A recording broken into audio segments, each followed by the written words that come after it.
수술 전날 밤 아들이 가져온 영양제 한 병. 그날 밤 피 한 방울 섞이지 않은 17살 손녀가 그걸 마셨습니다. 의도적인 독살 시도입니다. 응급실 의사가 말했습니다. 상속받을 땅 때문에, 회사비 때문에 무언가 이상했습니다. 애가 먹을 줄은 몰랐지. 복도에서 우연히 들은 아들의 통화. 81살 할머니는 깨달았습니다. 진짜 목표가 누구였는지를. 법정에 선 어머니와 범죄자가 된 아들. 엄마, 제발요. 피도 안 섞인 애를 왜 손주라고 하세요? 내가 품은 순간부터 손주다. 평생 법을 지키며 살아온 할머니의 마지막 선택이었습니다. 과연 수술을 앞둔 81살 할머니에게는 무슨 일이 있었던 걸까요? 이 이야기가 궁금하시다면 무료인 구독과 좋아요 부탁드립니다. 그리고 댓글로 여러분의 생각을 들려주세요. 그럼 지금 바로 시작하겠습니다. 정부님의 집은 서울 변두리에 있는 낡은 아파트였습니다. 80평생을 반듯하게 살아온 정부님은 공무원으로 퇴직한 뒤 남편을 먼저 하늘나라로 보내고 나서부터는 이 집에서 혼자 지내왔습니다. 아침에 일어나 창문을 열면 멀리 산이 보이는 풍경이 그나마 위안이 되었죠. 하지만 요즘 들어 가슴이 자주 답답했습니다. 병원에 갔더니 의사 선생님이 말씀하셨습니다. 심장 판막에 문제가 생겼습니다. 수술을 받으셔야 합니다. 이틀 뒤면 바로 그 수술을 받는 날입니다. 81살의 나이에 받는 심장 수술이라니 정부님은 솔직히 두렵기도 했습니다. 하지만 겉으로는 담담한 척했죠. 평생 강하게 살아온 사람이었으니까요. 아들 박성호에게도 걱정하지 마라 말했습니다. 성호는 중소기업 임원으로 일하면서 바쁘게 지내고 있었습니다. 겉으로 보기엔 효자였죠. 명절 때마다 선물을 챙겨주고 어버이날이면 카네이션을 사다 주기도 했으니까요. 하지만 정작 얼굴 보기는 어려웠습니다. 늘 바빠서요라는 핑계였습니다. 정부님에게는 며느리 이수진이 있었습니다. 수진은 재혼해서 이 집에 들어온 지 3년째였습니다. 전 남편과의 사이에서 낳은 딸 지은을 데리고 왔죠. 처음 성우가 재혼하려고 합니다라고 했을 때 정부님은 솔직히 마음이 복잡했습니다. 피 한 방울 안 섞인 아이를 손녀로 받아들여야 한다는 게 쉬운 일은 아니었으니까요. 하지만 성우가 행복하다면 괜찮다고 생각했습니다. 나이 들어 혼자 사는 것보다는 가족이 있는 게 낫다고 여겼죠. 지은은 올해 17살이었습니다. 고등학교 2학년이죠. 예의 바르고 말이 적은 아이였습니다. 정부님을 볼 때마다 공손하게 인사를 했고 식사 때도 늘 할머니 먼저 드세요라고 했습니다. 하지만 어딘가 거리감이 느껴졌습니다. 정부님도 그랬습니다. 지은에게 정을 주려고 노력했지만 마음 한구석에선 이런 생각이 떠나지 않았죠. 피 한 방울 안 섞인 애한테 정을 준다고 정이 돌아올까? 그렇게 서로 조심스럽게 대하다 보니 3년이 지나도록 진짜 가족 같은 느낌은 들지 않았습니다. 저녁 식사 시간이었습니다. 수진이 차린 밥상 앞에 정부님과 지은이 마주 앉았습니다. 성우는 오늘도 회사 일로 늦습니다라고 전화가 왔습니다. 식탁에는 된장찌개와 김치 그리고 나물 반찬이 놓여 있었죠.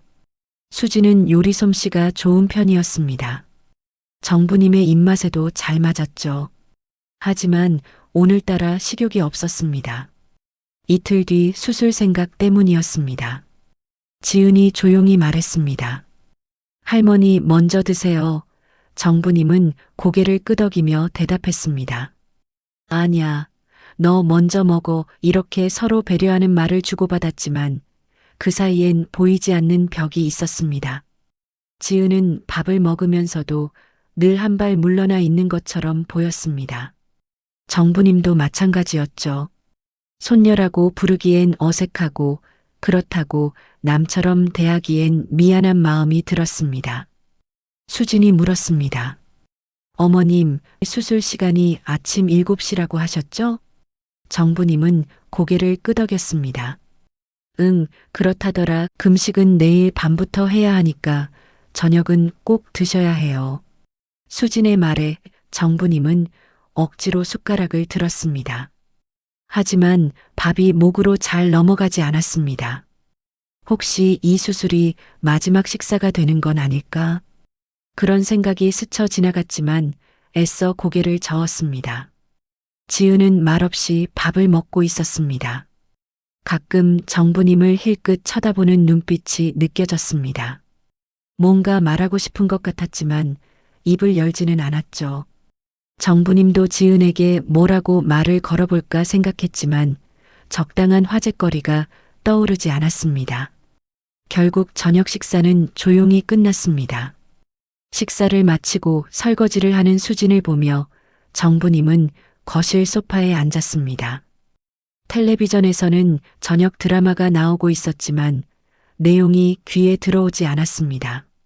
내일이면 수술대에 누워 있을 텐데 과연 무사히 깨어날 수 있을까?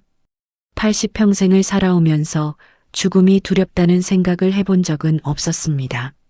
하지만 지금은 달랐습니다. 이 집에, 이 가족에게 아직 해야 할 일이 남은 것 같았습니다. 무엇인지는 모르겠지만요. 지은이 방으로 들어가면서 작게 인사했습니다. 할머니 안녕히 주무세요. 정부님은 고개를 끄덕이며 대답했습니다. 그래, 너도 잘 자거라. 지은의 뒷모습을 보며 정부님은 한숨을 쉬었습니다. 3년이 지났지만 여전히 어색한 사이였습니다. 피가 섞이지 않았다는 게 이렇게 큰 벽이 될 줄은 몰랐습니다. 하지만 어쩌겠습니까?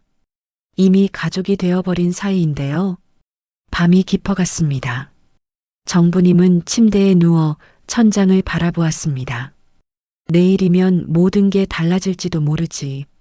수술이 성공하면 다행이지만 만약 그렇지 않다면 정부님은 눈을 감았습니다. 오랜만에 기도를 했습니다. 무사히 수술이 끝나기를, 그리고 다시 이 가족과 함께할 수 있기를 바라면서요. 수술 하루 전날 저녁이었습니다. 정부님은 거실 소파에 앉아 창밖을 바라보고 있었습니다. 해가 지고 어둠이 내려앉는 풍경을 보며 내일이면 병원 수술대 위에 누워있을 자신의 모습을 상상했습니다. 두렵기도 했지만 이제 와서 물러설 수도 없는 노릇이었죠. 수지는 부엌에서 저녁 준비를 하고 있었고 지은은 방에서 공부를 하고 있었습니다. 평소와 다를 바 없는 저녁이었습니다. 그때 현관문이 열리는 소리가 들렸습니다. 성우였습니다. 오늘따라 일찍 퇴근한 모양이었죠. 성우는 손에 하얀 비닐봉지를 들고 있었습니다. 엄마, 저 왔습니다. 성우의 목소리에 정부님은 고개를 돌렸습니다. 왔니? 오늘은 일찍 왔네. 성우는 비닐봉지를 식탁 위에 올려놓으며 말했습니다. 엄마 내일 수술이잖아요. 일찍 들어와야죠. 수진이 부엌에서 나왔습니다. 오빠 오셨어요. 밥 차릴게요. 하지만 성우는 손을 저으며 말했습니다. 아니요, 저는 회사에서 먹고 왔어요. 엄마, 이거 좀 보세요. 성우는 비닐봉지에서 작은 갈색 병을 꺼냈습니다. 병 겉면에는 외국어로 뭔가 적혀 있었습니다. 정부님은 눈이 침침해서 글자가 잘 보이지 않았죠. 이게 뭐니? 성우가 설명했습니다. 병원에서 좋다고 해서 구해왔어요. 수술 전날 먹으면 회복이 빨라진대요. 정부님은 병을 손에 들고 찬찬히 살펴보았습니다. 외국에서 수입한 건강 보조제 같았습니다. 요즘은 이런 것들이 많이 나온다고 들었죠. 하지만 정부님은 평생 약이라곤 병원에서 처방받은 것만 먹어왔습니다. 이런 건강식품 같은 건 별로 믿지 않았어요. 그래도 아들이 정성껏 구해온 거니까 거절하기도 그랬습니다. 그래, 고맙다. 너도 참 신경을 쓰는구나. 성우는 흡족한 표정을 지었습니다. 엄마, 이거 오늘 저녁에 드세요. 밤부턴 금식해야 하니까 저녁이 마지막이잖아요. 정부님은 고개를 끄덕였습니다. 알았다. 그때 수진이 조심스럽게 다가왔습니다. 수진은 성우의 손에 있던 병을 받아 라벨을 자세히 들여다보았습니다. 표정이 조금 굳어지는 것 같았죠. 어머님, 이거 농도가 꽤 진한 것 같은데요. 수진의 말에 성우가 되물었습니다. 왜요? 의사가 준 건데 수진은 망설이다가 말했습니다. 아니, 그게 아니라 어머님 나이도 있으시고 속이 약하시잖아요. 이런 거 한꺼번에 드시면 속 버리실 수도 있어요. 밥만 드시는 게 어떨까 싶어서요. 성우의 얼굴이 순간 굳었습니다. 의사가 준 건데 왜 그래요? 제대로 먹어야 효과가 있죠. 수진은 더 이상 말하지 않았습니다. 그냥 병을 식탁 위에 조용히 내려놓았죠. 정부님은 두 사람 사이에 이상한 기류를 느꼈습니다. 뭔가 불편한 공기가 흐르는 것 같았어요. 괜찮아. 내가 알아서 먹을게. 정부님이 말했지만 수진의 표정은 여전히 어두웠습니다. 그때 방문이 열리고 지은이 나왔습니다. 지은은 거실로 걸어오다가 식탁 위에 갈색 병을 보았습니다. 잠깐 멈칫하더니 다시 걸음을 옮겼죠. 지은은 부엌으로 가서 물을 한 컵 따라 마셨습니다. 아무 말도 하지 않았지만 지은의 눈빛은 무언가를 말하고 있는 것 같았습니다. 정부님은 지은의 뒷모습을 물끄러미 바라보았습니다. 성우가 다시 말했습니다. 엄마, 잊지 말고 꼭 드세요. 이거 구하기 쉽지 않았어요. 정부님은 고개를 끄덕였습니다. 알았어. 걱정 마라. 성우는 그제야 안심한 듯 소파에 앉았습니다. 텔레비전을 켜고 뉴스를 보기 시작했죠. 수지는 부엌으로 들어가 설거지를 했고 지은은 다시 방으로 돌아갔습니다. 평범한 저녁 풍경이었지만 어딘가 어색한 느낌이 감돌았습니다. 저녁 시간이 지나고 밤이 깊어갔습니다. 성우는 일찍 자겠습니다라며 방으로 들어갔고 수진도 뒤따라 들어갔습니다. 정부님은 혼자 거실에 남아 있었습니다. 식탁 위에 놓인 갈색 병이 눈에 들어왔죠. 정부님은 병을 집어들고 다시 한번 살펴보았습니다. 외국어로 적힌 글자들이 낯설게 느껴졌습니다. 정말 이걸 먹어도 되는 걸까? 수진이 걱정했던 게 괜히 신경 쓰였습니다. 정부님은 병뚜껑을 열어보았습니다. 안에는 갈색 액체가 들어 있었습니다. 냄새를 맡아보니 약초 같은 향이 났죠. 그리 불쾌한 냄새는 아니었습니다. 하지만 왠지 마음이 내키지 않았습니다. 수술 전날이라 긴장한 탓일까요? 아니면 수진의 걱정스러운 표정이 계속 떠올라서일까요? 정부님은 병뚜껑을 다시 닫았습니다. 일단 내일 아침에 다시 생각해보자. 정부님은 병을 식탁 위에 그대로 올려두었습니다. 거실 불을 끄고 침실로 들어갔습니다. 침대에 누워 천장을 바라보니 온갖 생각이 머릿속을 스쳐 지나갔습니다. 내일이면 수술을 받아 성공할 수도 있고 실패할 수도 있겠지. 정부님은 눈을 감았습니다. 제발 무사히 끝나기를 바랄 뿐이었습니다.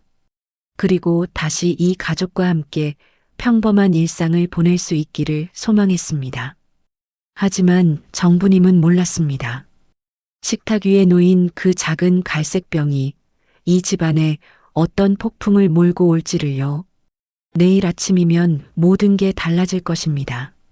상상도 못한 방식으로 말이죠.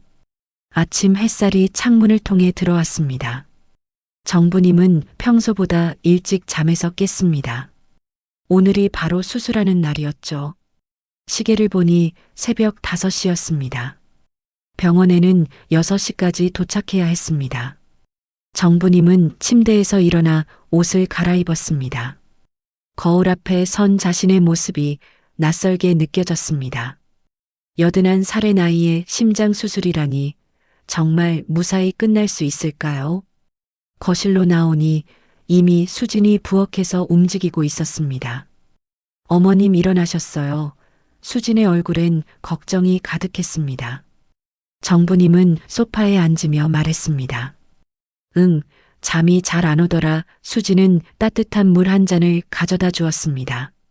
금식이니까 물만 조금 드세요. 정부님은 물잔을 받아 한 모금 마셨습니다. 목이 바짝 말라 있었죠. 수진은 정부님 옆에 앉았습니다. 잠시 침묵이 흘렀습니다. 수진이 조심스럽게 물었습니다. 어머님, 어젯밤에 그 영양제 드셨어요? 정부님은 고개를 저었습니다. 아니, 아직 안 먹었어. 속이 좀 그래서 말이야. 사실 정부님은 어젯밤 내내 그 영양제 생각을 했습니다. 먹어야 하나 말아야 하나 고민하다가 결국 먹지 않았죠. 왠지 마음이 내키지 않았던 겁니다. 수진의 표정이 미묘하게 변했습니다. 안 드셨어요? 뭔가 안도하는 것 같기도 하고 동시에 걱정스러운 것 같기도 했습니다. 수진은 식탁을 바라보았습니다. 어젯밤 성우가 가져온 갈색 병이 그대로 놓여 있었죠. 수진은 일어나서 그 병을 집어들었습니다. 병을 흔들어 보더니 이상한 표정을 지었습니다. 어머님, 이거 양이 줄어든 것 같은데요. 정부님도 고개를 갸우뚱했습니다. 내가 안 먹었는데 이상하네. 두 사람이 병을 들여다보고 있을 때였습니다. 지은의 방문이 열리는 소리가 들렸습니다. 지은이 거실로 나왔습니다. 평소보다 얼굴이 창백해 보였어요. 눈 밑에 다크서클이 짙게 깔려 있었습니다. 지은아, 괜찮니? 얼굴이 안 좋은데 수진이 걱정스럽게 물었습니다. 지은은 한참을 망설이다가 입을 열었습니다. 제가 마셨어요. 그 말에 정부님과 수진은 동시에 지은을 쳐다보았습니다. 뭐라고? 수진의 목소리가 떨렸습니다. 지은은 고개를 숙인 채 말을 이어갔습니다. 할머니 약인 줄 몰랐어요. 엄마가 항상 챙겨주시던 비타민이랑 비슷하게 생겨서요. 어젯밤 늦게 공부하다가 목이 말라서 부엌에 나왔는데 식탁에 놓여 있길래 그냥 마셨어요. 정부님의 가슴이 철렁 내려앉았습니다. 얘야, 왜 그걸 내가 마셨니? 정부님의 목소리엔 놀라움과 걱정이 섞여 있었습니다. 지은은 미안하다는 표정으로 고개를 숙였습니다. 죄송해요, 할머니. 제가 잘못 봤어요. 수진은 급하게 지은에게 다가갔습니다. 지은아, 얼마나 마셨어? 많이 마셨니? 지은이 대답했습니다. 반쯤요. 목이 말라서 꿀꺽 마셨는데 맛이 이상해서 멈췄어요. 그때 성우의 방문이 열렸습니다. 성우가 잠옷 차림으로 나왔습니다. 무슨 일이에요? 아침부터 시끄럽게 수진이 급하게 말했습니다. 오빠, 지은이가 어머님 영양제를 마셨대요. 성우는 잠깐 표정이 굳었습니다. 하지만 곧 웃으며 손을 저었습니다. 에이, 건강식품인데 뭐. 애가 먹으면 더 좋지. 오히려 잘 됐네. 요즘 애들 영양제 필요하잖아요. 성우의 태도가 너무 태연했습니다. 마치 아무 문제도 없다는 듯이 말이죠. 하지만 수진의 얼굴은 점점 더 창백해졌습니다. 수진은 성우를 똑바로 쳐다보았습니다. 오빠, 그게 정말 그냥 건강식품이에요? 성우는 어깨를 으쓱했습니다. 그럼 뭐겠어요? 병원에서 구한 거라니까요. 수진은 입술을 깨물었습니다. 뭔가 말하고 싶은 것 같았지만 참았습니다. 정부님은 지은을 바라보았습니다. 지은의 얼굴색이 정말 좋지 않았습니다. 얘야, 속은 괜찮니? 어디 아픈 데는 없고? 정부님이 물었습니다. 지은은 고개를 저었습니다. 괜찮아요, 할머니. 그냥 좀 피곤한 것뿐이에요. 하지만 지은의 목소리는 힘이 없었습니다. 수진은 지은의 이마에 손을 갖다 댔습니다. 열은 없는 것 같은데, 지은아, 정말 괜찮은 거지? 지은은 고개를 끄덕였습니다. 하지만 그 순간 지은의 몸이 휘청거렸습니다. 엄마 지은이 수진의 팔을 붙잡았습니다. 어지러워요. 수진은 깜짝 놀라 지은을 부축했습니다. 지은아, 괜찮아. 소파에 앉아 지은은 비틀거리며 소파로 걸어갔습니다. 소파에 앉자마자 얼굴이 더 하얘졌죠. 정부님은 불안해졌습니다. 이게 무슨 일인가 싶었죠. 성우야, 그 영양제 어디서 구했다고 했니? 정부님이 물었습니다. 성우는 잠깐 당황한 듯 보였습니다. 그냥 지인 소개로요. 병원 관계자가 추천해줬다니까요. 성우의 대답은 어딘가 석연치 않았습니다.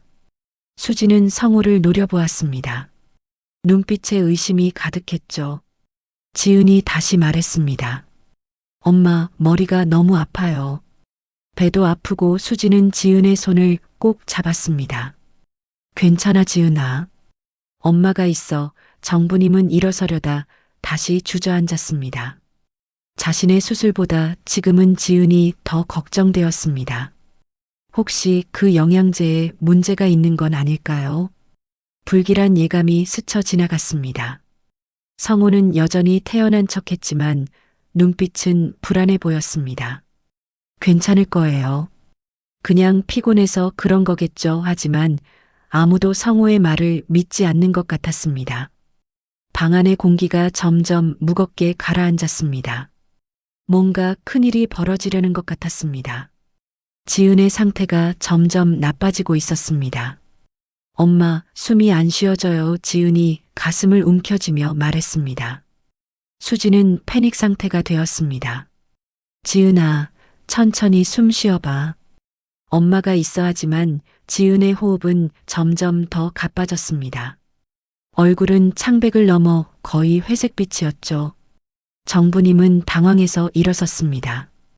얘야, 병원에 가야겠어. 당장 가자. 성우도 이제는 심각성을 느낀 듯 보였습니다. 제가 차 가져올게요. 성우가 급하게 주차장으로 뛰어내려갔습니다. 수지는 지은을 부축해서 일으켰습니다. 지은아, 조금만 참아. 금방 병원 갈 거야. 지은은 고개를 끄덕였지만 이미 제대로 걷기조차 힘들어 보였습니다. 정부님은 지팡이를 짚고 서둘러 현관으로 향했습니다. 자신의 수술은 이제 머릿속에서 완전히 사라졌습니다. 차가 도착했습니다. 성우가 급하게 경적을 울렸습니다. 수진과 정부님은 지은을 부축해서 엘리베이터를 탔습니다. 지은의 몸이 점점 더 무거워지는 것 같았습니다. 의식이 흐려지고 있는 거였죠. 지은아, 자면 안 돼. 눈 뜨고 있어. 수진이 다급하게 말했지만 지은의 눈꺼풀은 점점 무거워지고 있었습니다. 차에 타자마자 성우는 엑셀을 밟았습니다. 신호등이 빨간불이어도 그냥 지나쳤습니다. 뒷자리에서 수지는 지은을 꼭 안고 있었습니다. 지은아, 엄마 목소리 들려? 대답해봐. 지은이 희미하게 대답했습니다. 엄마. 정부님은 조수석에 앉아 두 손을 꼭 쥐고 있었습니다. 가슴이 터질 것 같았습니다. 이게 대체 무슨 일인가 싶었죠. 병원 응급실 입구에 도착했습니다. 성우가 차를 세우자마자 수진이 소리쳤습니다. 도와주세요. 아이가 쓰러졌어요. 간호사들이 휠체어를 가지고 달려왔습니다. 지은을 휠체어에 앉히고 안으로 들어갔습니다. 정부님과 수진, 성우도 뒤따라 들어갔죠. 응급실은 분주했습니다. 의사들이 지은을 침대에 눕히고 여러 가지 검사를 시작했습니다. 보호자분 계세요? 의사가 물었습니다. 수진이 앞으로 나섰습니다.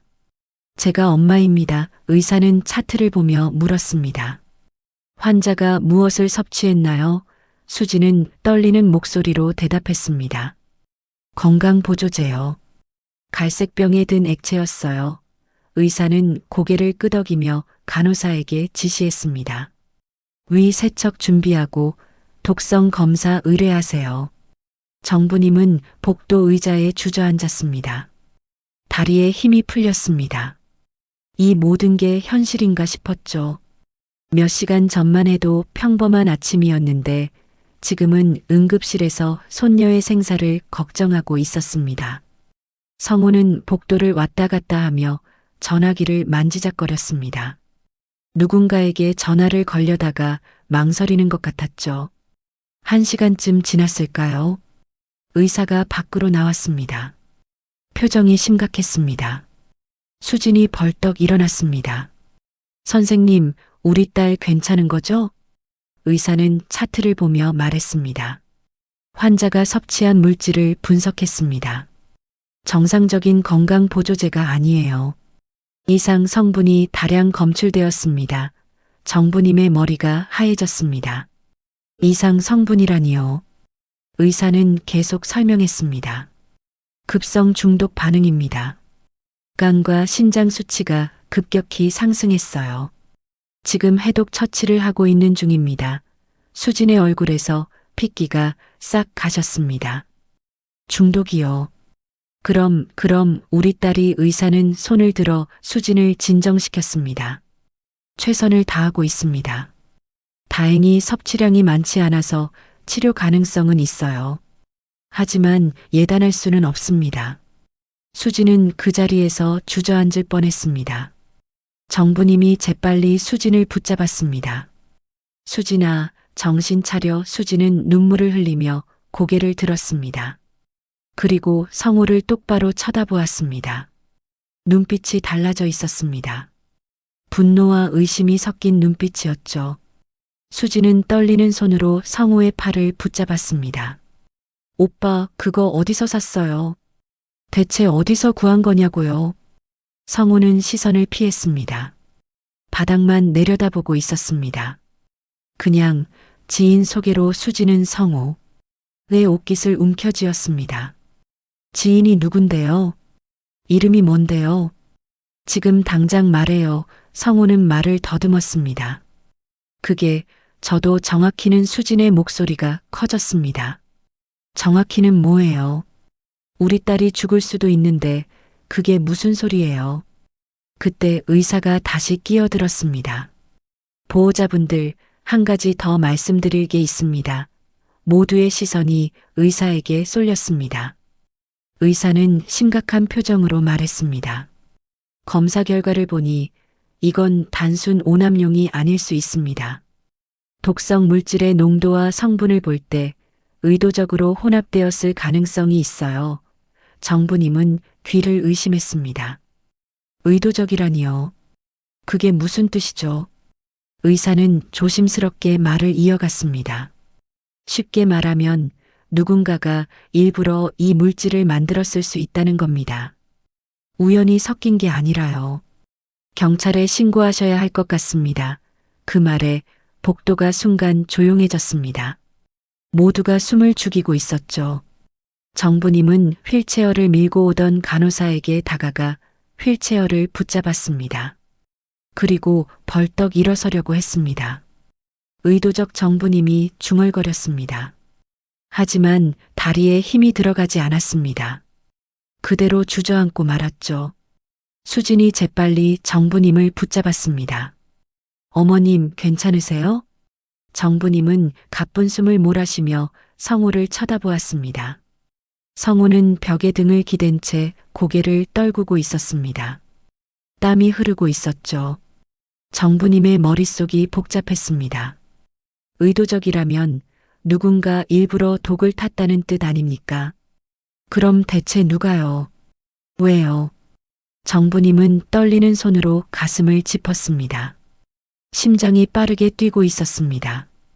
그리고 한 가지 생각이 떠올랐습니다. 그 영양제는 원래 자신이 마셔야 할 것이었습니다. 지은이 아니라 자신이요. 지은은 중환자실로 옮겨졌습니다.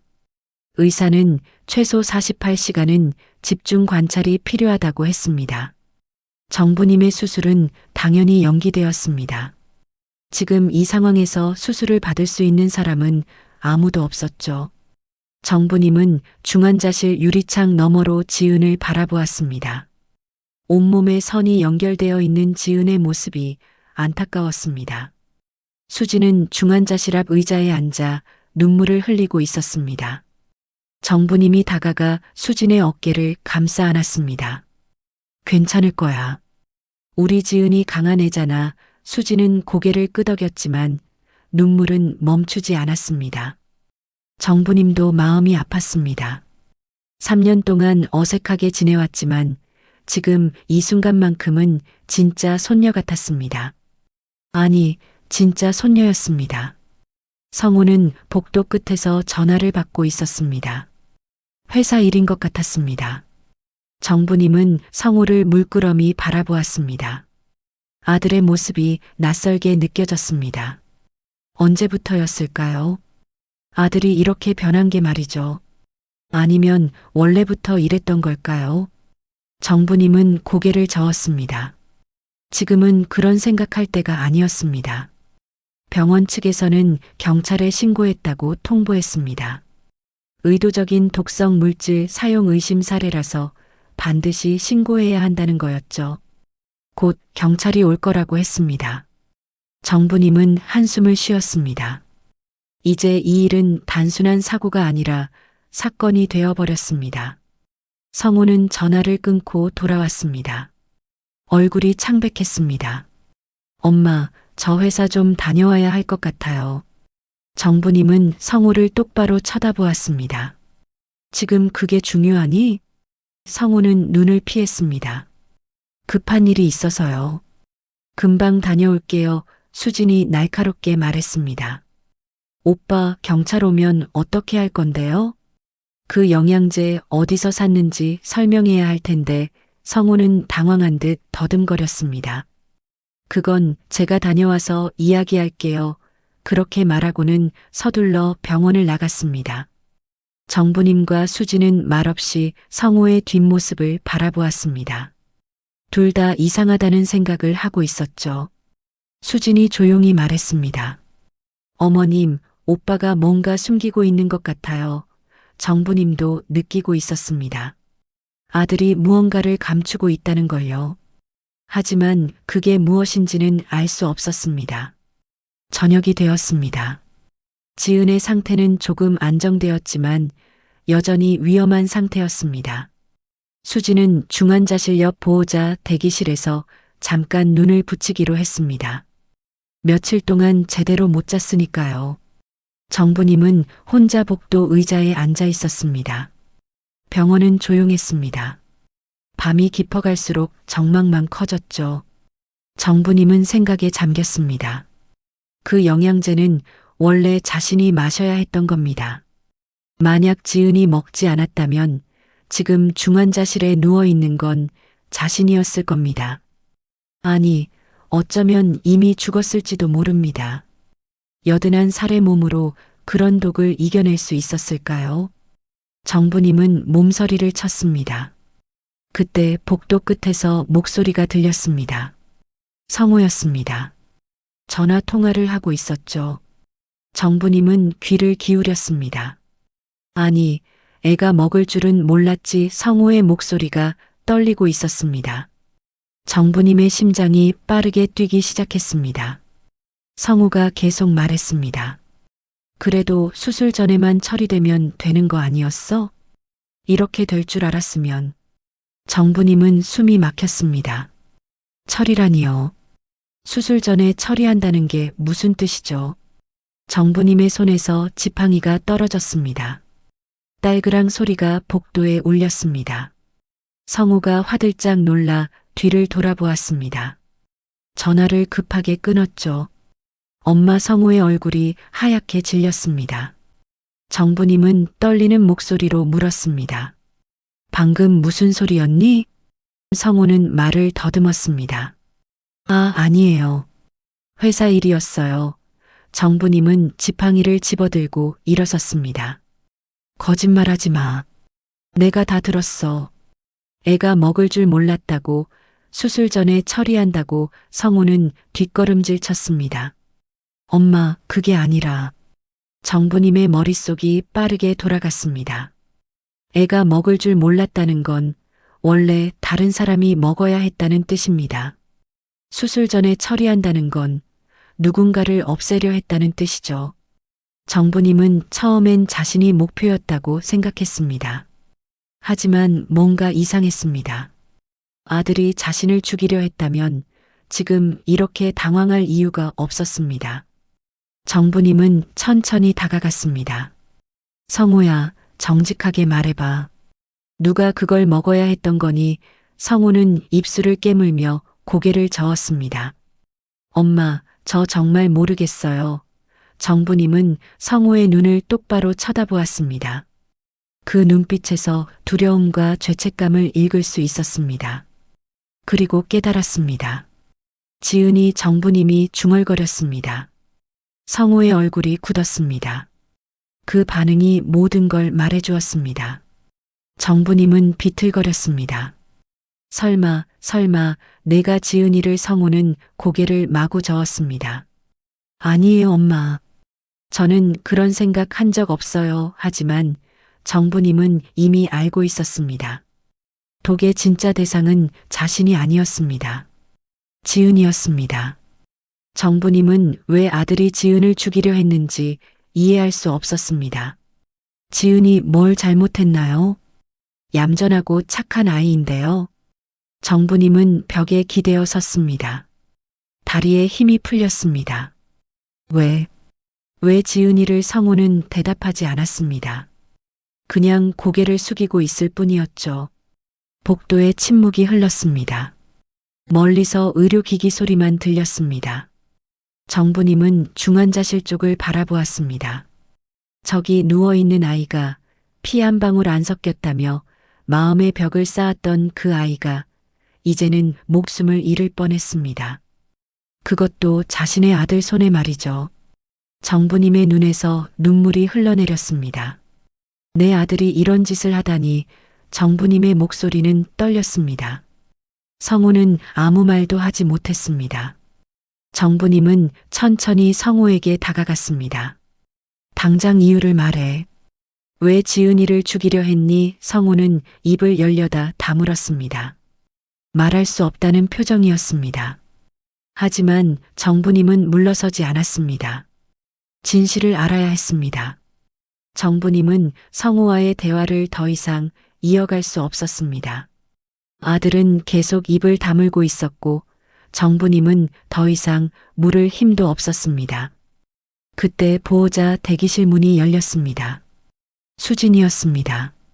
수진은 복도의 이상한 분위기를 감지했습니다. 무슨 일 있었어요? 정부님은 고개를 저었습니다.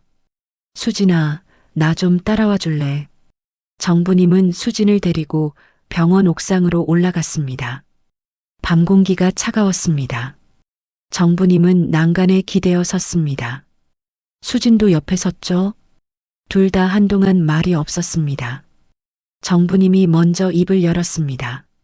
수진아, 성호가 지은이를 죽이려 했던 것 같아. 수진은 깜짝 놀라 정부님을 쳐다보았습니다. 네, 무슨 말씀이세요? 정부님은 아까 들었던 통화 내용을 수진에게 털어놓았습니다. 애가 먹을 줄 몰랐다는 말, 수술 전에 처리한다는 말을요. 수진의 얼굴이 점점 창백해졌습니다. 듣고 있던 수진이 난간을 꽉 움켜쥐었습니다. 손이 하얗게 질릴 정도였죠. 어머님이 들으신 게 맞으세요? 저도 의심은 했지만 설마 했어요. 정부님이 물었습니다. 왜 그랬을까? 성호가 왜 지은이를? 수진은 한참을 망설이다가 입을 열었습니다. 어머님, 사실 제가 말씀드려야 할 게 있었어요. 수진의 목소리가 떨렸습니다. 정부님은 수진을 바라보았습니다. 무슨 일인데? 수진은 눈물을 참으며 말을 이어갔습니다. 지은이가 성인이 되면 전 남편 쪽에서 상속받을 땅이 있어요. 정부님은 고개를 끄덕였습니다. 그래, 그게 왜? 수진이 설명했습니다. 그 땅이 지금은 별것 아닌 것처럼 보이지만 재개발 예정 지역이에요. 몇 년 후면 수십억 가치가 될 거라고 하더라고요. 정부님은 점점 이해가 되기 시작했습니다. 수지는 계속 말했습니다. 문제는 오빠 회사예요. 회사가 부채가 심각해요. 오빠가 몇 년 전에 사업 확장하면서 큰 돈을 빌렸는데 그게 다 꼬였어요. 정부님은 그제야 퍼즐이 맞춰지기 시작했습니다. 설마 그 땅이랑 연결돼 있니? 수진이 고개를 끄덕였습니다. 네. 오빠가 제게 부탁했었어요. 지은이가 상속받으면 그걸 회사에 투자하게 해달라고요. 처음엔 저도 고민했어요. 하지만 지은이 미래를 위한 돈인데 함부로 할 수 없잖아요. 정부님은 한숨을 쉬었습니다. 그래서 거절했구나. 수진의 눈에서 눈물이 흘러내렸습니다. 오빠가 화를 내더라고요. 가족인데 이런 것도 못 도와주냐고. 하지만 전 지은이 엄마예요. 제 딸 미래를 포기할 순 없었어요. 정부님은 수진의 손을 잡았습니다. 잘한 거야. 내가 옳았어. 수진은 흐느끼기 시작했습니다. 근데 이렇게 될 줄은 몰랐어요. 설마 오빠가 지은이를, 제 딸을. 정부님의 가슴이 찢어지는 것 같았습니다. 아들이 돈 때문에 17살 아이를 죽이려 했다니요. 믿고 싶지 않았지만 모든 상황이 그걸 가리키고 있었습니다. 그럼 지은이가 사라지면 정부님이 중얼거렸습니다. 수진이 고개를 끄덕였습니다. 상속권이 제게 넘어와요. 그럼 오빠가 제게 압박을 넣었겠죠. 어머님 수술비 때문에라도 도와야 한다고. 정부님은 이를 악물었습니다. 자신의 수술을 핑계로 삼으려 했다니요. 정부님은 수진을 꼭 안아주었습니다. 미안해. 내 아들이 이런 짓을 해서 정말 미안해. 수진도 정부님을 안았습니다. 두 사람은 한참 동안 그렇게 서 있었습니다. 밤바람이 차갑게 불어왔지만 둘은 꼼짝하지 않았습니다. 정부님이 먼저 몸을 떼며 말했습니다. 지은이한테 가자. 수진이 고개를 끄덕였습니다. 두 사람은 다시 병원 안으로 들어갔습니다. 중환자실 면회 시간이 짧게 허락되었습니다. 정부님과 수진은 보호 장비를 입고 안으로 들어갔습니다. 지은은 침대에 누워 눈을 감고 있었습니다. 숨소리가 약하게 들렸습니다. 수진이 지은의 손을 잡았습니다. 지은아, 엄마야. 지은이 천천히 눈을 떴습니다. 초점 없는 눈빛이었지만 엄마를 알아보는 것 같았습니다. 엄마. 지은의 목소리는 가늘었습니다. 수진은 눈물을 흘리며 말했습니다. 응, 지은아. 괜찮아. 엄마가 여기 있어. 지은이 희미하게 미소 지었습니다. 정부님도 다가갔습니다. 지은의 반대편 손을 잡았습니다. 지은이 정부님을 올려다보았습니다. 할머니. 정부님은 울컥했습니다. 목이 메었습니다. 지은아. 정부님은 지은의 손을 두 손으로 감싸쥐었습니다. 손이 너무 차가웠습니다. 정부님은 지은의 손을 자신의 뺨에 갖다 댔습니다. 따뜻하게 해주고 싶었습니다. 할머니가 미안해. 정부님이 말했습니다. 지은은 고개를 저었습니다. 아니에요. 정부님은 눈물을 닦으며 말을 이었습니다. 할머니가 늘 마음의 벽을 쌓았잖아. 피가 안 섞였다고 생각하면서 말이야. 그게 잘못이었어. 지은은 정부님을 바라보았습니다. 정부님은 지은의 손을 꼭 쥐며 말했습니다. 지은아, 할머니가 이제 알았어. 피가 섞였든 아니든 너는 우리 식구야. 진짜 우리 가족이야. 지은의 눈에서 눈물이 흘러내렸습니다. 할머니. 정부님도 울었습니다. 할머니가 지켜줄게. 누가 뭐래도 너는 내 손녀야. 할머니가 꼭 지켜줄 거야. 수진도 울고 있었습니다. 세 사람은 손을 맞잡은 채 눈물을 흘렸습니다. 간호사가 들어와 면회 시간이 끝났다고 알렸습니다. 정부님과 수진은 아쉬워하며 밖으로 나왔습니다. 복도로 나온 정부님의 눈빛이 달라져 있었습니다. 더 이상 흔들리지 않는 눈빛이었습니다. 결심이 선 얼굴이었죠. 수진이 물었습니다. 어머님, 이제 어떻게 하실 거예요? 정부님은 단호하게 대답했습니다. 경찰에 다 말할 거야. 내가 직접 증언할 거야. 수지는 놀라 정부님을 쳐다보았습니다. 하지만 오빠는 정부님이 말했습니다. 내 아들이야. 하지만 잘못은 잘못이야. 지은이를 지키는 게 먼저야. 정부님의 목소리는 떨리지 않았습니다. 평생 법을 지키며 살아온 사람답게 정부님은 옳은 일을 하기로 결심했습니다. 비록 그게 자신의 아들을 고발하는 일이라 해도 말이죠. 다음 날 아침 정부님은 경찰서를 방문했습니다. 병원에서 신고가 들어갔기 때문에 이미 수사가 시작된 상태였습니다. 형사는 정부님을 조사실로 안내했습니다. 어르신, 편하게 앉으세요. 정부님은 의자에 앉았습니다. 마음을 단단히 먹었습니다. 이제 되돌릴 수 없다는 걸 알고 있었습니다. 형사가 물었습니다. 이번 사건에 대해 아시는 바를 말씀해 주시겠습니까? 정부님은 숨을 깊이 들이마셨습니다. 그리고 처음부터 차근차근 이야기하기 시작했습니다.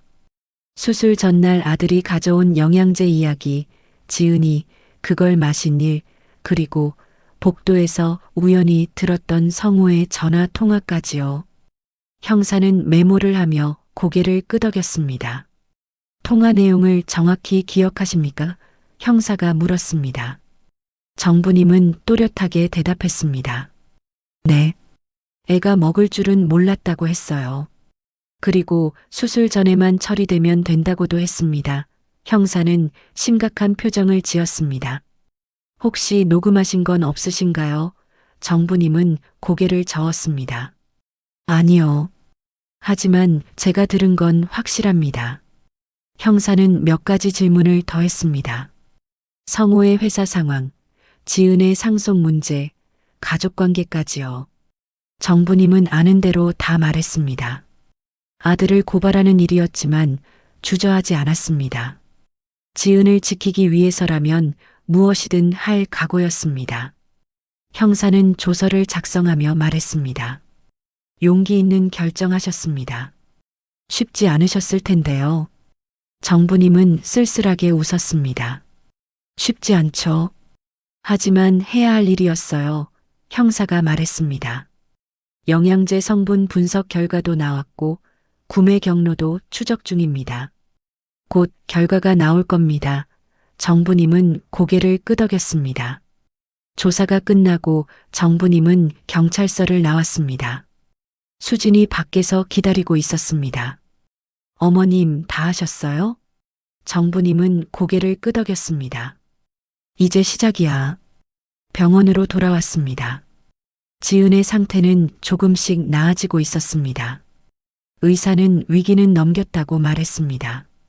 정부님과 수진은 안도의 한숨을 쉬었습니다. 중환자실 밖에서 둘은 지은을 바라보았습니다. 창백했던 얼굴에 조금씩 혈색이 돌아오고 있었습니다. 다행이다, 정부님이 중얼거렸습니다.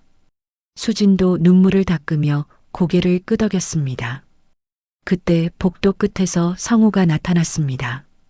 회사에 갔다던 성우가 이틀 만에 돌아온 거였습니다. 얼굴이 초췌했습니다. 수염도 자라 있었고 옷도 구겨져 있었죠. 성우는 정부님과 수진을 보고 다가왔습니다. 엄마. 성우의 목소리는 떨렸습니다. 정부님은 표정 없이 성우를 바라보았습니다. 지은이는 어때요? 성우가 물었습니다. 수진이 차갑게 대답했습니다. 다행히 살았어요. 오빠 덕분에 죽을 뻔했지만요. 성우는 고개를 숙였습니다. 정부님이 말했습니다. 성우야, 나 경찰서 다녀왔다. 성우의 고개가 벌떡 올라갔습니다. 엄마, 그게 무슨? 정부님은 단호하게 말했습니다. 내가 본 것, 들은 것 다 이야기했어. 성우의 얼굴이 하얗게 질렸습니다. 엄마, 어떻게 그러실 수가 있어요? 정부님은 눈빛을 피하지 않았습니다. 내가 어떻게 해? 내가 한 짓을 모른 척할 수가 없잖아. 성우는 복도를 둘러보더니 정부님의 팔을 잡았습니다. 엄마, 잠깐만 얘기 좀 해요. 정부님은 팔을 뿌리쳤습니다. 여기서 해. 숨길 것도 없잖아. 성우는 주위를 의식하며 목소리를 낮췄습니다. 엄마, 제발 한 번만 생각해 주세요. 회사가 망하면 전 끝이에요. 빚쟁이들한테 쫓겨다니며 살아야 한다고요. 정부님은 차갑게 대답했습니다. 그래서 아이를 죽이려 했니? 성우는 말을 잃었습니다. 정부님이 계속 말했습니다. 돈이 생명보다 중요하니 17살 아이 목숨이 회사보다 가볍니다. 성우는 무릎을 꿇었습니다. 복도 바닥에 그대로 주저앉았습니다. 엄마, 저도 어쩔 수 없었어요. 빚이 너무 많아요. 이대로 가면 우리 가족 다 파산이에요. 정부님은 내려다보았습니다. 그래서 지은이를 희생시키려 했구나. 가족이라면서 말이야. 성우는 고개를 들어 정부님을 쳐다보았습니다. 엄마, 한 번만요. 이번 한 번만 도와주세요. 회사만 살리면 다 갚을게요. 정부님의 눈빛은 흔들리지 않았습니다. 안 돼, 성우가 다시 애원했습니다. 엄마, 제발요. 저 이러고 못 살아요. 정부님은 단호하게 말했습니다. 나는 평생 법을 지키며 살았어. 바르게 살라고 너한테도 가르쳤고, 그런데 내가 이제 와서 내 범죄를 덮어줄 순 없어. 성우는 울먹이기 시작했습니다. 엄마. 정부님은 지팡이를 짚고 한 걸음 물러섰습니다. 더 이상 말하지 마. 나는 내 손으로 내 손주를 죽이는 걸 도울 수 없어. 그 말에 성우가 벌떡 일어섰습니다. 얼굴이 일그러졌습니다. 손주요? 손주라고 하셨어요?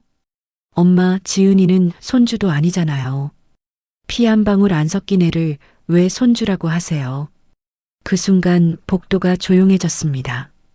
수진의 얼굴이 굳었습니다. 정부님은 성우를 똑바로 쳐다보았습니다. 피가 안 섞였으면 어떠니? 정부님의 목소리는 낮지만 힘이 있었습니다. 내가 품은 순간부터 손주야. 3년 동안 같이 밥 먹고 같은 집에서 살았어. 그게 가족이야. 성우는 비웃었습니다. 말만 그렇게 하시지. 진짜로 손녀 같았으면 이런 선택 못 하셨을 거예요. 정부님은 흔들리지 않았습니다. 너 말이 맞아. 나도 마음속으로 벽을 쌓고 있었지. 하지만 이번 일로 알았어. 진짜 가족은 피로 정해지는 게 아니야. 서로를 지키는 마음으로 정해지는 거야. 성우는 벽에 등을 기대며 주저앉았습니다. 엄마, 저는 엄마 아들인데요. 정부님은 눈물을 흘렸습니다. 그래, 넌 내 아들이야. 그래서 더 슬퍼. 경찰이 병원에 도착했습니다. 형사 2명이 성우에게 다가왔습니다. 박성우 씨, 동행해 주시겠습니까? 성우는 고개를 떨궜습니다. 수갑이 채워졌습니다. 성우는 끌려가면서 정부님을 돌아보았습니다. 엄마, 후회하실 거예요. 정부님은 대답하지 않았습니다. 그저 아들의 뒷모습을 바라볼 뿐이었습니다. 성우는 구속되었습니다. 영양제 구매 경로가 밝혀졌고 의도적으로 독성 물질을 혼합했다는 증거가 나왔습니다. 성우의 회사는 곧 파산 절차에 들어갔습니다. 빚을 갚을 길이 없었으니까요. 정부님은 그 소식을 들으면서도 표정을 바꾸지 않았습니다. 슬프지만 어쩔 수 없는 일이었습니다. 잘못한 사람은 대가를 치러야 하니까요. 지은은 기적처럼 회복했습니다. 일주일 만에 중환자실에서 일반 병동으로 옮겼습니다. 젊은 나이라 회복이 빨랐던 거죠. 의사는 후유증 없이 완전히 나을 거라고 말했습니다. 정부님과 수지는 정말 다행이라며 눈물을 흘렸습니다. 지은도 점점 원래 모습을 되찾아갔습니다. 창백했던 얼굴에 혈색이 돌고 밥도 잘 먹기 시작했습니다. 정부님의 수술도 다시 잡혔습니다. 지은이 회복된 후 2주일 뒤였습니다. 정부님은 두려움 없이 수술대에 올랐습니다. 이번엔 지은과 수진이 기다려주고 있었으니까요. 수술은 성공적이었습니다. 심장 판막 교체 수술이 무사히 끝났고 정부님은 회복실에서 깨어났습니다. 눈을 뜨자마자 수진과 지은이 보였습니다. 둘 다 웃고 있었습니다. 어머님, 수술 잘 끝났어요. 수진이 말했습니다. 정부님은 희미하게 웃었습니다. 다행이네. 지은이 정부님의 손을 잡았습니다. 할머니, 이제 괜찮으실 거예요. 정부님은 지은의 손을 꼭 쥐었습니다. 따뜻했습니다. 살아있다는 게 느껴졌습니다. 정부님은 눈을 감았습니다. 고맙다는 생각이 들었습니다. 살아서 이 아이들과 함께 있을 수 있어서요. 한 달이 지났습니다. 정부님은 재활 치료를 받고 있었습니다. 심장 수술 후 회복을 위한 운동이었습니다. 재활병동은 밝았습니다. 창밖으로 햇살이 들어왔습니다. 정부님은 복도를 천천히 걸었습니다. 아직 숨이 차지만 매일 조금씩 나아지고 있었습니다. 옆에서 지은이 함께 걸어주었습니다. 지은도 완전히 회복했지만 정부님의 재활을 도와주기 위해 자주 병원에 왔습니다. 할머니, 천천히 가세요. 지은이 정부님의 팔을 잡아주었습니다. 정부님은 고개를 끄덕였습니다. 고맙구나. 둘은 복도 끝 벤치에 앉았습니다. 창밖으로 가을 풍경이 보였습니다. 나뭇잎이 노랗게 물들고 있었습니다. 시간이 참 빨리도 간다는 생각이 들었습니다.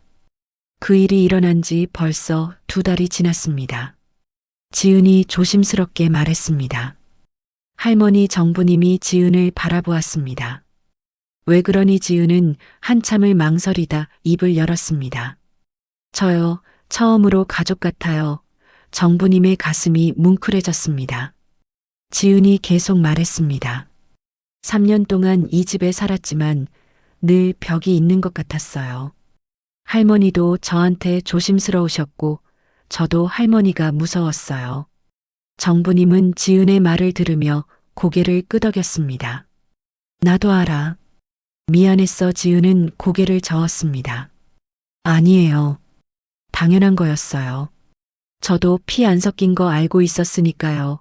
정부님은 지은의 손을 잡았습니다. 지은아, 이제 그런 생각하지 마. 우리 진짜 가족이야. 지은은 눈물을 글썽이며 고개를 끄덕였습니다. 정부님이 말했습니다. 나도 이번 일로 많이 깨달았어. 가족은 피로 정해지는 게 아니더라. 서로를 지키는 마음이 가족을 만드는 거야. 지은이 물었습니다. 할머니는 저를 지켜주셨잖아요. 아저씨를 경찰에 신고하시고 정부님은 쓸쓸하게 웃었습니다. 내 아들이었지만 잘못은 잘못이니까. 지은은 정부님의 손을 꼭 쥐었습니다. 할머니, 고마워요.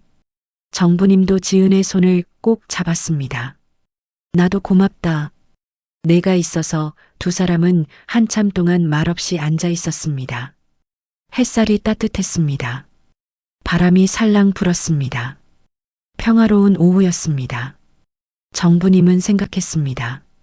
늦게 만났지만 이제라도 진짜 가족이 된 게 다행이라고요. 우리가 서로 살린 거야. 정부님이 말했습니다. 지은이 고개를 끄덕였습니다. 네, 할머니. 퇴원을 며칠 앞둔 날이었습니다. 정부님은 변호사를 병원으로 불렀습니다. 수진과 지은도 함께 자리했습니다. 변호사는 서류를 펼쳐놓았습니다. 유언장 수정하시겠다고 하셨죠? 정부님은 고개를 끄덕했습니다. 네. 제 재산의 절반은 지은이한테 남기고 싶어요. 수진이 깜짝 놀라 말했습니다. 어머님, 그럴 필요 없어요. 정부님은 손을 들어 수진을 말렸습니다. 내가 하고 싶은 거야. 지은이 교육비하고 앞으로 살아갈 돈이 필요하잖아. 지은도 눈물을 글썽이며 말했습니다. 할머니, 저는 괜찮아요. 정부님은 지은을 바라보며 웃었습니다. 아냐. 내가 대학 가고 결혼하고 살아가는데 돈이 필요해. 할머니가 도와주고 싶어. 변호사는 유언장을 수정하기 시작했습니다. 정부님은 창밖을 바라보았습니다. 저 멀리 산이 보였습니다. 계절이 바뀌고 있었습니다. 여름이 가고 가을이 왔습니다. 시간은 흐르고 사람도 변합니다. 정부님도 변했습니다. 피가 섞이지 않으면 가족이 아니라고 생각했던 정부님이 이제는 알았습니다. 진짜 가족은 피로 정해지는 게 아니라는 걸요. 유언장 작성이 끝났습니다. 변호사는 서류를 정리하며 말했습니다. 이제 법적으로 효력이 있습니다. 정부님은 고개를 끄덕였습니다. 지은은 울먹이며 정부님을 껴안았습니다. 할머니 사랑해요. 정부님도 지은을 안았습니다. 나도 사랑한다. 우리 손녀 수진도 두 사람을 껴안았습니다. 세 사람은 한참 동안 그렇게 있었습니다. 퇴원하는 날이었습니다. 정부님은 병원 로비에 섰습니다. 2달 만에 집으로 돌아가는 길이었습니다. 수진과 지은이 짐을 들어주었습니다. 차에 타며 정부님은 병원을 뒤돌아보았습니다. 많은 일이 있었던 곳이었습니다. 아픔도 있었고 깨달음도 있었습니다. 정부님은 창밖을 바라보며 생각했습니다. 피보다 중요한 건 지켜낸 마음이라고요. 집에 도착했습니다. 정부님은 현관문을 열고 들어갔습니다. 익숙한 냄새가 났습니다. 집 냄새였습니다. 지은이 정부님의 짐을 방으로 날라주었습니다. 수지는 부엌에서 저녁 준비를 시작했습니다. 정부님은 거실 소파에 앉았습니다. 편안했습니다. 집이 이렇게 좋은 곳이었나 싶었습니다. 저녁 식사 시간이었습니다. 식탁에 정부님과 수진 그리고 지은이 앉았습니다. 셋이서 밥을 먹는 건 처음이었습니다. 성우가 없으니 자리가 텅 비어 보였습니다. 하지만 어색하지 않았습니다. 오히려 편안했습니다. 지은이 정부님께 반찬을 덜어주었습니다. 할머니, 이거 드세요. 정부님은 웃으며 받았습니다. 고맙다 행복한 저녁이었습니다. 진짜 가족의 의미를 깨닫게 해준 이 이야기가 마음에 남으셨다면 무료인 구독과 좋아요 부탁드립니다. 여러분에게 가족은 어떤 의미인가요? 피로 연결된 사이보다 더 소중했던 인연이 있으셨나요? 혹은 가족이기에 더 힘들었던 선택의 순간이 있었는지 댓글로 여러분의 이야기를 나눠주세요. 오늘도 함께 해주셔서 감사합니다. 다음 영상에서 또 만나요.